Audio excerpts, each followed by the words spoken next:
তো মিটারটা আমরা এখন হচ্ছে মেশিনটা চালু করব। তো সর্বপ্রথম আমরা যে অটোপুলিটা আমরা ইউজ করেছি অটোপুলিটা গিয়ারটা সেট করে দেবো। তো আমরা এখানে ধানে যে গিয়ারটা আছে এখানে ধানে সেট করে দিছি। আর এই পাশে যেগুলো আমরা চাই এটা হচ্ছে আপনার এখন আটাতে চলবে, মানে এটা চলবে এখন। তো আমরা হচ্ছে দুই পাশে দুটা করা যায়। আমরা এখন যেহেতু ধানটা টেস্ট করতেছি চালু করে, তো আমাদের এটা ধানটা সেট করে দিয়ে আমরা এখন লাইনটা দিয়ে দিব।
তো আমরা এখন ফুল মেশিনটা চালায় দেখলাম, কিন্তু কোনো কিছু প্রবলেম হচ্ছে কিনা, কোথাও বিয়ারিং বা কোথাও কিছু বাঁচতেছে কিনা এগুলো চেক করলাম। আলহামদুলিল্লাহ এই মেশিনটা আমরা চালালাম, ফিতা থেকে পুলি সবকিছু সুন্দরভাবে অপারেট হচ্ছে।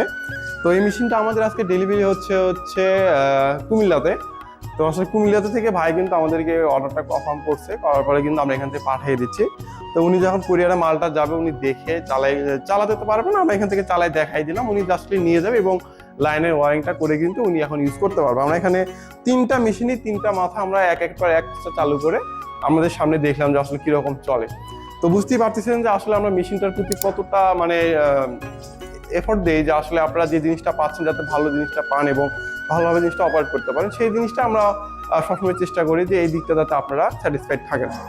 তো দেখা হচ্ছে অন্য একটা ভিডিওতে। আসসালামু আলাইকুম।